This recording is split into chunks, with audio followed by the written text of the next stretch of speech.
শবে মেরাজ, নবী করিম সাল্লাল্লাহু আলাইহি সাল্লামের যে রাত্রে মেরাজ হয়েছিল সেটা হলো শবে মেরাজ। সেটা হয়েছে 1400 বছর আগে, 1400 বছরেরও বেশি সময় আগে এটা হয়েছে। এখন কি কারোর মেরাজ হয়? তাহলে মেরাজ তো একবার হয়েছে নবী করিম সাল্লাল্লাহু আলাইহি সাল্লাম, এটা কি প্রতি বছর করে ঘুরে ঘুরে আসে? মেরাজ তো প্রতি বছর আসে না। হ্যাঁ, যেই রাতে তার মেরাজ হয়েছে প্রতি বছর ওই রাত ওই তারিখটা যদি ঘুরে আসে ওটাকে মেরাজ বার্ষিকী বলা যেতে পারে।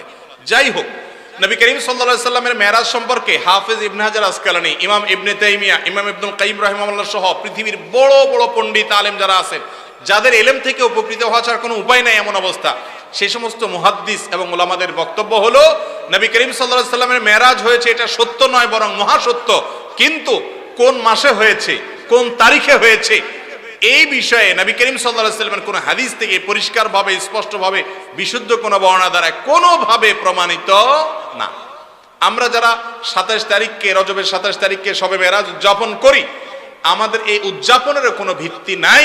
আমার কথা না, ইবনে হাজার আসকালানী রাহিমাহুল্লাহ বলেছেন যে অনেকে এটা করে, এর কোনো ভিত্তি, গ্রহণযোগ্য কোনো ভিত্তি নেই।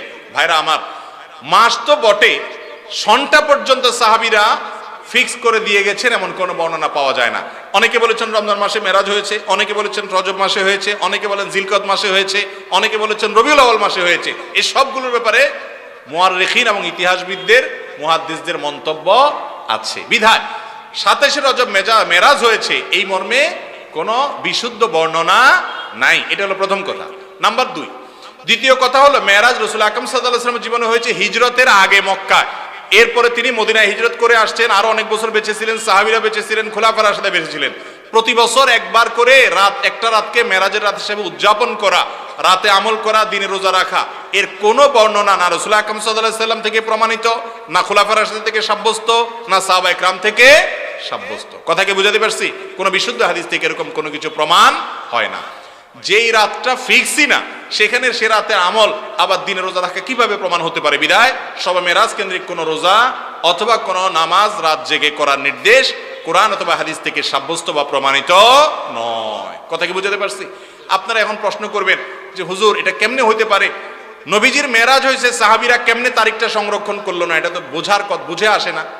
এটা এই জন্য বুঝে আসবে যে দেখেন, আজকাল আমরা যেরকম দিবস পূজারি বুঝেন, কিছু হইলে দিবস পালন, কিছু হইলে কি ঠ্যাং ভাঙা দিবস, পেট ব্যথা দিবস, বাপ মরা দিবস, জন্ম দিবস, বিয়ের দিবস, গাল ব্যথা দিবস, ভালোবাসা দিবস, বাবার দিবস, মার দিবস, দিবস করতে করতে আর কোনো বাকি নাই। সব কিছুর জন্য দিবস আছে। এখন রাত শুরু হবে হয়তো।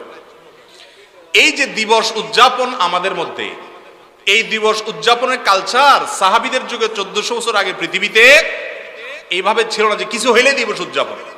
সাহাবীরা কি করতেন? নবী সাল্লাল্লাহু আলাইহি সাল্লাম মেরাজ থেকে কি নিয়ে এসেছেন সেগুলো ধারণ করতেন, আর আমাদের মধ্যে সেগুলো ধারণ করার খবর নাই, শুধু দিবস পালন। ঠিক না বে? ঠিক। যেই ছেলে বাবা দিবসে বাবারে যায় অনেক বেশি ভালোবাসা দেখায়, বেশিরভাগ ক্ষেত্রে দেখা যায়, কিছু ব্যতিক্রম থাকতে পারে, বেশিরভাগ ক্ষেত্রে দেখা যায় যে সে আসলে অন্য সময় বাবার খোঁজ খবরও নেয় না। এই জন্য দিবসের দিন তার হঠাৎ করে বাবার কথা মনে পড়ে। যে সারাদিন বাবারে মহব্বত করে, তার কাছে দিবসের দিন আবার কি, দিবসের গায়ের দিনই কি, তার সাথে পুরো বছরই কি বাবা দিবস। যে বাবার অনুগত সন্তান, তার কাছে 365 দিনই কি বাবা দিবস। আর যে বাবার কথা সারা বছর ভুলে থাকে, তার কাছে একদিন হলো কি বাবা দিবস। অতএব মুসলমান মেরাজের শিক্ষাকে সারা বছর জুড়ে ধরে রাখবে, এক রাতে ইবাদত বা নামাজ নয়। হাদিস দ্বারা এটা প্রমাণিত নয়।